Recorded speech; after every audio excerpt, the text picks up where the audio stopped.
गौरी कवि अपने 7 भाइयों की लाडली इकलौती बहन थी, इसलिए उसे कोई रोक टोक नहीं थी। उसे जहाँ भी जाना होता चली जाती, अपने भाइयों से नहीं पूछती। रानो, ये डीजे बजने की आवाज कहाँ से आ रही है?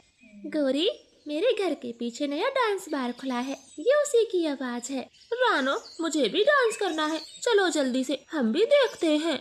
ना बाबा ना, वहाँ सब नशे में रहते हैं और हम ठहरे सीधे साधे पक्षी, मैं नहीं जाऊंगी। रानो, मुझे देखना है डांस बार में कैसे पक्षी होते हैं, एंजॉय करते हैं। बस रानो, एक बार मेरे साथ चल, प्लीज, मना ना करना। अच्छा ठीक है, बस एक बार, फिर कभी जिद ना करना। ऐसे अपनी बात मनवाकर गौरी कवि रानो चिड़िया को डांस क्लब में ले जाती है। वहाँ सब बड़े मजे मजे से डांस कर रहे थे। तभी एक नशे में धुत चिड़ा रानो के पंख में शराब का गिलास थमा के चला जाता है। अरे रे, हम आपको नहीं जानते, आप कौन हो? मैं बस 1 मिनट में आया, तब तक मेरे गिलास को पकड़े रहना। इतना बोलकर वो चिड़ा वहाँ से चला जाता है। गिलास पकड़े पकड़े उनको बहुत देर हो गई थी, मगर वो पक्षी लौटकर नहीं आता। रानो, लगता है वो चिड़ा अपने घर चला गया, अब लौटकर नहीं आएगा। हाँ गौरी, आपने सही कहा, हम ये गिलास फेंक देते हैं और घर चलते हैं। नहीं नहीं रानो, कुछ पता भी है ये दारू कितनी महंगी है, हम इसे ऐसे नहीं फेंकेंगे। मैं तो कहती हूँ पी लेते हैं। नहीं गौरी, मैं ये शराब नहीं पीऊंगी, माँ बहुत मारेगी। अरे रे, माँ को पता ही नहीं चलेगा, तुझे मेरी कसम, बस एक ही गिलास तो है, पी ले, ये समझ पहली और आखिरी बार पी रहे हैं। ऐसे गौरी अपना गिलास तो झट से पी जाती और चिड़िया को भी जबरदस्ती पिला देती है। उस दिन के बाद दोनों अक्सर छुपकर शराब पिया करती। धीरे धीरे दोनों को शराब की लत लग गई थी, वो छुप छुप के शराब पीती हैं। अब दोनों के घर वालों को भी पता चल चुका था।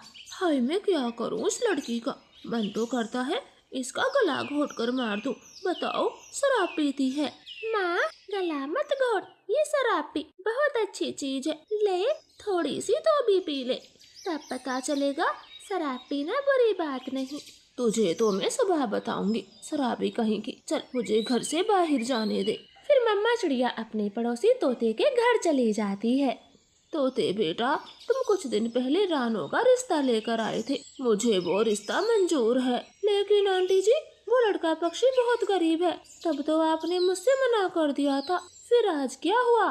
तब मुझे रानो की शादी नहीं करनी थी, इसलिए मना किया, लेकिन अब रानो की उम्र हो गई है, मुझे जल्द से जल्द उसकी शादी करनी है। ठीक है माँ जी, मैं कल ही लड़के पक्षी वालों को बता दूंगा।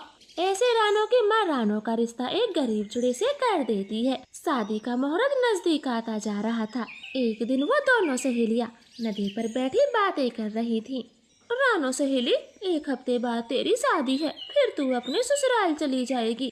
गौरी, यही चिंता तो मुझे खाई जा रही है, मैं अपने ससुराल में शराब के बिना कैसे रह पाऊंगी। तू टेंशन न ले, मैं दहेज के सामान में 1 पेटी दारू रख दूंगी, फिर तू हर रोज ससुराल में आराम से दारू पीना। ये बात सुनकर रानो चिड़िया बहुत खुश होती है। दिन बीतने लगे थे, शादी वाला दिन आ गया था। रानो बेटी, अपने ससुराल में ठीक ठाक से रहना, दारू की तरफ देखना भी मत। ठीक है माँ, आप चिंता मत करो, गौरी अब तक आई नहीं है। हाँ, गौरी आने ही वाली होगी, बोल रही थी तेरे लिए एक खास तोहफा लाएगी, बस उसी को लेने गई है। फिर कुछ देर बाद गौरी कवि आ जाती है। सब विदाई की रस्म को तैयार कर रहे थे। दुल्हन डोली में बैठ चुकी थी। गौरी, तू कहाँ चली गई थी? रानो, ठेके बंद हो गए थे, बहुत दूर से लाई हूँ ये पेटी, ले संभाल।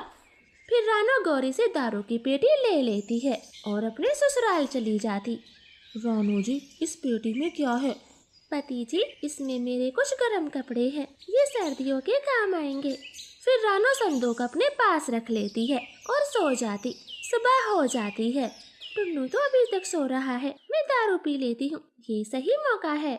रानो चुप चुप संदूक खोलती है और एक बोतल दारू की गटक जाती और टुन्नू के लिए खाना बनाने लग जाती है। वो नशे में सब उल्टा पुल्टा कर देती।